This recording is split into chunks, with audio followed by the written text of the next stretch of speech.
Ridiculous. Ridiculous, but I bet it was for a significant amount of money. Still ridiculous. Yeah, but fun. I'd watch it. Look, Jake Paul wants to test himself against actual, not just world champion, but one of the greatest of all time. Really fought, and it wasn't fixed. Jake Paul would not survive 45 seconds. I don't know about that.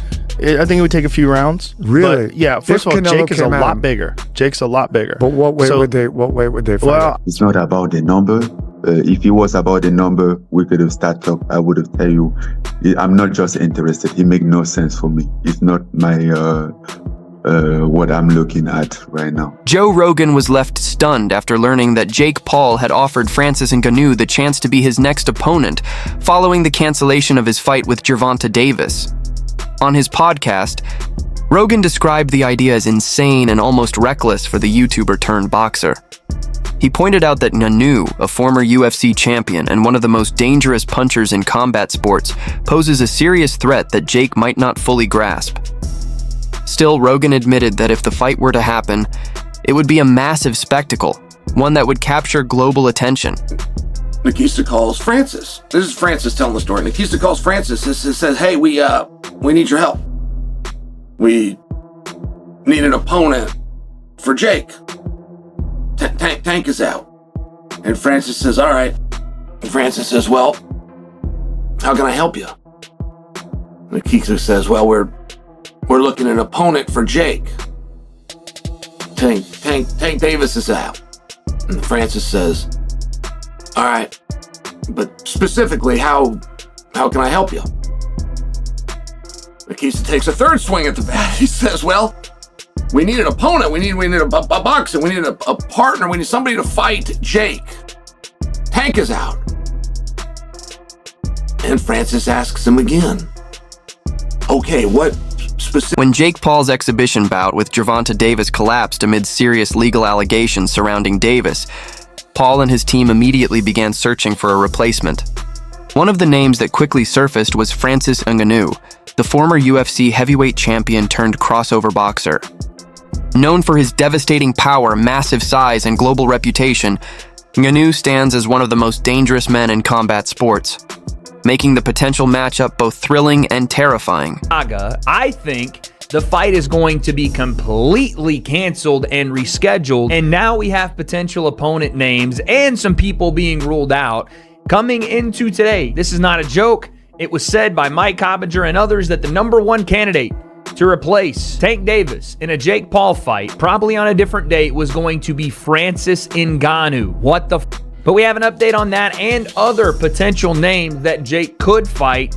Again, I think on a separate date, and why I think the Jake and Tank fight is completely off. No more, maybe, no more. We don't think it'll happen. Michael Bisping highlighted the massive size and power disparity in the rumored matchup between Jake Paul and Francis Ngannou, noting the drastic shift from Paul's original opponent, Gervonta Davis, a much smaller lightweight. Bisping emphasized that moving from someone of Davis's stature to a powerhouse like Ngannou represents an extreme jump in physical challenge. He explained that the contrast isn't just about skill or experience, but about raw size, reach, and danger, making the potential fight a complete mismatch on nearly every level. Mike Tyson, who's 58, Anderson Silva, who was way past his prime, people like Nate Diaz, who were way smaller. Gervonta Davis really did take the piss. I mean, that was just the craziest shout ever. To go from fighting Gervonta Davis, way smaller, to now boxing Francis Ngannou. I mean, listen, if he does it, fair play. But I just call #1 bullshit on this brother, because I don't see this happening. No. This is #1 bullshit. I just don't believe it. I don't believe it at all. Nate Diaz, yeah, 100%. I mean, he beat him once already. I'm sure Nate Diaz would love to get another big payday, because obviously boxing on Netflix and going up against Jake Paul, given his success, given the name that he has, and given the magnitude of his events, Nate Diaz will get paid an absolute fortune once again. We know that it wasn't too long ago Jake Paul was talking about boxing Anthony Joshua, and that never came to fruition. There's absolutely no way he would box Anthony Joshua. If he did, if he was to do something like that, whether it be Anthony Joshua or Francis Ngannou, I'd give him his props. I'd give him his credit. And you never know. Maybe he would do it just for the clout. Because in many ways it would be, sorry about the airport notifications, it would be, an admirable thing to do. And it will be Jake Paul taking on somebody bigger. According to Francis Ngannou, the approach from Jake Paul's team to replace Gervonta Davis came as a complete surprise. He revealed that the offer was sudden and didn't align with his current career goals. Although financial terms were reportedly discussed, Ngannou turned it down, explaining that the proposal lacked professional logic. He questioned how moving from a lightweight like Davis to a heavyweight like himself could even be considered reasonable, stressing that his decisions aren't driven by money, they're about meaningful, credible fights. Like Jake to replace Gervonta, I'm like, who's Jake? I was so confused, I wasn't expecting that at all. And he said, yeah, Jake Paul, he's fighting. And I'm like, no, bro, come on, don't disrespect me like that. And then they even say even come out after and say, and what if the number are good? He sent out some number. I'm like, it's not about the number. If it was about the number, we could have started talk. I would have tell you, I'm not just interested. It makes no sense for me. It's not my what. Former UFC champion Daniel Cormier delivered a stern warning to Jake Paul about the potential dangers of stepping into the ring with Francis Ngannou.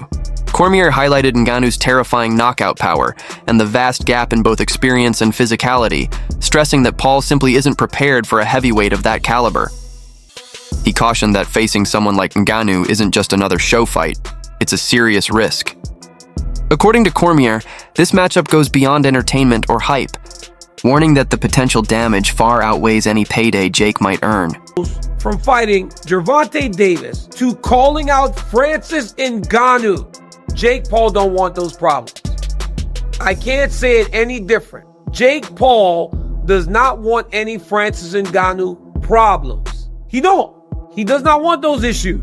While I think it's crazy and I credit him for doing that, and I'm surprised he did that, this could be a ploy. Him poking out his chest, saying, I want Francis. He don't want those Francis Ngannou problems.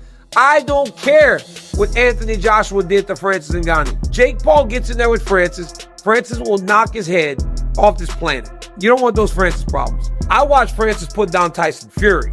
Sure, Anthony Joshua beat him. But even if Jake got power, I don't think he got power to be dealing with Francis. Because all it takes is for one. Cormier questioned Jake Paul's true intentions, suggesting the move was more about grabbing headlines than seeking real competition. He emphasized that Jake might be underestimating what it truly means to face a heavyweight capable of punching through gloves. While Ngannou's power is feared in MMA, Cormier noted that in boxing, that same force becomes even more focused and dangerous. He warned that if Jake steps into the ring without fully grasping the difference between MMA striking and boxing defense, the fight could end brutally fast and then not in Jake's favor. Right? Boxing is much different than mixed martial arts. The target audience might be the same, but the demographics different. The places where people are brought up are different. There's bigger entourages in boxing. It's just a different world in boxing. We've known that from the very beginning. We know that Gervonta Davis was not going to just play to Jake Paul's rules. I still don't know exactly why this thing is falling apart, but it is falling apart bad. It is bursting at the seams. We are almost exactly where we should have never started. This should have never gotten started, but it did. But we are almost now exactly where we need to be in the fight, and that's it. Several analysts have raised concerns about the idea of Jake Paul stepping in to face Francis Ngannou on such short notice, calling it a reckless gamble for both Paul and the overall fight narrative. They note that Paul's original opponent, Gervonta Davis, withdrew late, leading his team to reach out to Ngannou as a replacement, a move that caught many by surprise. As Ngannou himself stated, accepting a fight under those rushed circumstances doesn't align with his current career path. From a strategic perspective, experts argue that Paul wouldn't have nearly enough time to prepare for a heavyweight with Ngannou's explosive power and combat experience. Analysts are already drawing parallels between the proposed Paul Ngannou bout and Tyson Fury's clash with Ngannou, pointing out the similarities in spectacle and stylistic imbalance. Just as Fury faced a former MMA champion and unexpectedly struggled, this potential matchup would again pit a social media-driven boxer against an elite powerhouse. Even Fury, one of boxing's most skilled heavyweights, admitted that Ngannou gave him one of the toughest fights of his career, a warning that Jake Paul should take seriously. Interesting about this is, okay, if they push it back to December, then that's slightly different. But this is the kind of one situation where you're kind of 10 days out, 2 weeks out from a fight, whenever they first got wind of this problem. This is the kind of situation where it would be possible that Jake Paul and Nikita Badarian and MVP, who are very, very shrewd people, this is the one occasion where they might end up making a mistake and taking someone at short notice who they shouldn't take. Because there'd be a whole raft of people putting their hand up for it, wouldn't they? Thinking, I'll take him at short notice. I'll make out that I've been sitting on a beach eating and drinking for the last 6 months. I'll anything just to get in there with him. And then on the night, I'm gonna knock his head off. There'll be loads of people putting their hand up for this. And you'd have to be incredibly careful about who you took at short notice, because for it to have any kind of meaning, you would need to take a decent opponent at short notice, because obviously they're up against it because it's short notice. You couldn't take some barely warm body at short notice, because that would be even worse than giving them full notice. So this is the one area, the one situation in which it would be easy for them to make a mistake, but they don't make mistakes with things like this. They just don't. So yeah, I'm not surprised that they haven't been tempted into, somebody.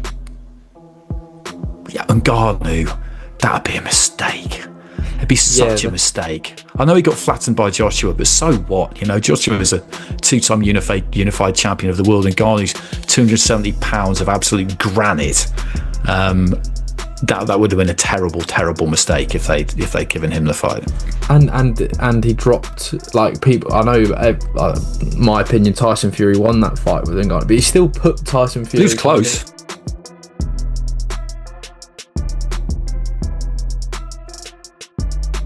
Chael Sonnen recently shared his take on the rumored clash between Jake Paul and Francis Ngannou, mixing humor with genuine intrigue. He pointed out that from a pure sporting perspective, the matchup lacks competitive balance. It's less about skill comparison and more about seeing how much damage Paul can endure.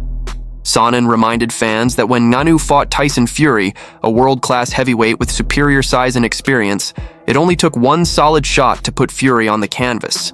Given that, Sonnen questioned how Paul could possibly withstand that same level of power without serious danger, calling the idea both entertaining and wildly unrealistic. Fighting Jake Paul wouldn't make sense. But what in hell do you think Tyson Fury got for boxing you? These aren't mean things from me. This is a reality. Tyson Fury knew there was a check. Name one person you'd rather see Jake Paul fight than Francis Ngannou. Is a real challenge. How Tyron Woodley, Ben Askren, Anderson Silva, Mike Tyson, how those aren't real challenges, I don't know. But this is the story as we're told. And do you see where that would satisfy so much? Do you see where that would force even the biggest hater to be quiet? And my job for something to make sense is the biggest check against the easiest opponent. I cannot think of anything I would rather see Jake Paul has made a career out of headline-grabbing events and clever self-promotion.